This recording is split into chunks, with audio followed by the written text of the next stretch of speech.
नमस्कार। कल हमने जन चेतना या प्रगतिशील कवि नागार्जुन की कविताएं, उनके कृतित्व और व्यक्तित्व पर चर्चा की। उसी चर्चा को आज हम आगे बढ़ाते हैं।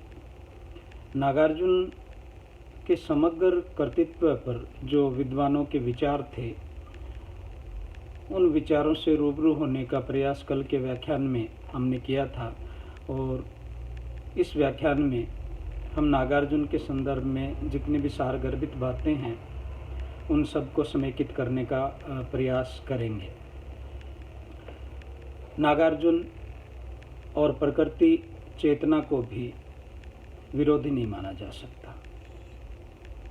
इनका प्रकृति चित्रण छायावादियों की तरह सैलानियों से युक्त नहीं है, बल्कि एक किसान मजदूर की आंखों से देखी गई प्रकृति और उसी रूप में प्रकृति चित्रण हुआ है।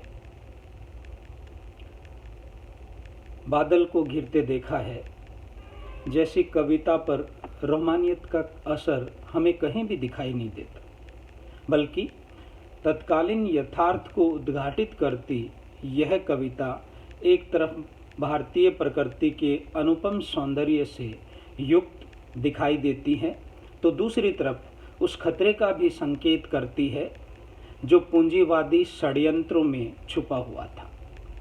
बादलों का घिरना इसी खतरे का आभास है। मार्क्सवाद दो तरह के वर्ग देखता है, एक सर्वहारा वर्ग है और दूसरा अभिजात वर्ग है। और इसीलिए पूरा का पूरा जो संघर्ष है, प्रगतिवाद की जो प्रमुख विशेषताएं हैं, उन विशेषताओं को हम पहले के व्याख्यान में रेखांकित कर चुके हैं और वे सारी की सारी विशेषताएं हैं, वो समग्र रूप में नागार्जुन की कविता में हमें दिखाई देती हैं।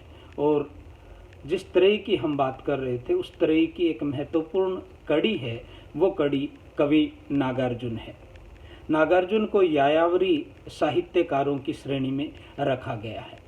घुमक्कड़ी और फक्कड़ता उनके जीवन के महत्वपूर्ण पहलू है, उनके जीवन के महत्वपूर्ण आयाम है और उनका देशांतन और भ्रमण संवेदनाओं को निकटता से ही पकड़ने का प्रयास रहा है।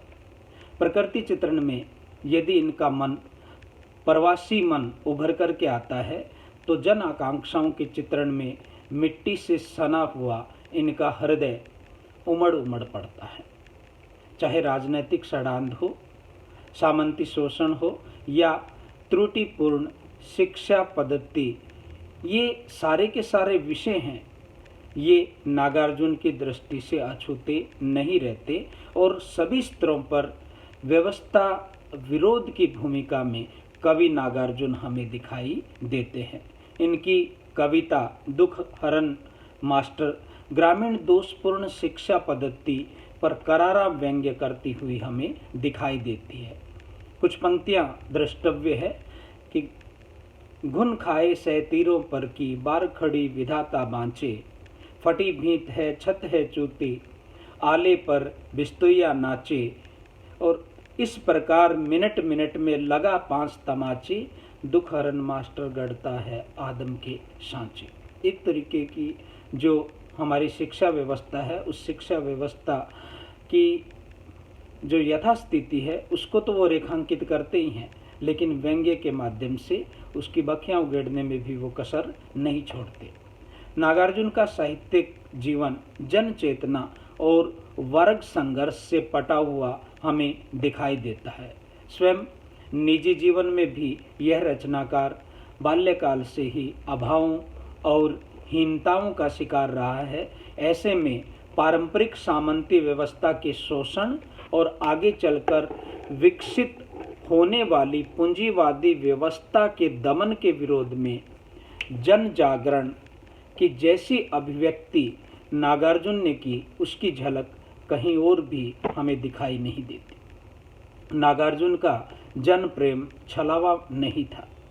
स्वर्ण होकर भी निम्न जातीय चेतना से सरोकार वे दिखाई देते हैं। डॉक्टर नामवरसिंह ने कबीर की तरह इन्हें भी कथनी और करनी के अद्वैत का कवि माना है। डंका बजा गांव के भीतर, सब चमार हो गए इकट्ठा, बोला उठ एक दहाड़ कर, हम 50 हैं मगर हाथ तो 100 है। 100 हाथों के एका का फल बड़ा होता है, हम चाहे तो पहाड़ भी उखाड़ सकते हैं। तो समाज का जो दलित, शोषित और दमित वर्ग है, उस दलित, शोषित और दमित वर्ग की आवाज़ भी कवि नागार्जुन अपनी कविताओं में बनते हुए हमें दिखाई देते हैं। इनकी कविता हरिजन गाथा निम्न जातीय दलित चेतना को ही उभारती है। सामंतवाद और पूंजीवाद के संक्रमण पर खड़े समाज की जो भी त्रासदी रही, नागार्जुन ने उसे उकेरने में कोई परहेज नहीं किया। सबल सामंती स्वर्ण सत्ता के द्वारा कमजोर हरिजनों को सामूहिक रूप से आग में झोंक देना सामंती समाज की विद्रूपता का ही परिचायक है। पूंजीवादी व्यवस्था में लोकतंत्र तथा लोक रक्षा हेतु अन्य संस्थानों का गठन हुआ। पुलिस, प्रशासन और मीडिया को ऐसी ही संस्थानों के तहत रखा गया।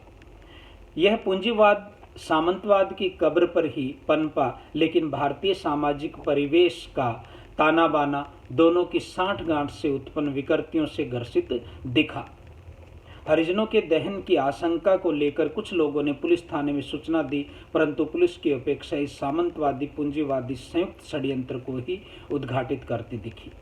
डॉक्टर मैनेजर पांडे ने लिखा कि समाज में 2 तरह के लोग देखे जा सकते हैं, एक इतिहास को रचने वाले और दूसरे इतिहास को अनुशीलन करने वाले। नागार्जुन का संबंध इतिहास के रचयिताओं से था। डॉक्टर पांडे ने हरिजन गाथा के नवजात बालक को इतिहास पुत्र की संज्ञा दी। उन्होंने कहा कि भारत का वह न केवल भावी शिशु है, बल्कि क्रांति का अग्रदूत और भविष्य है।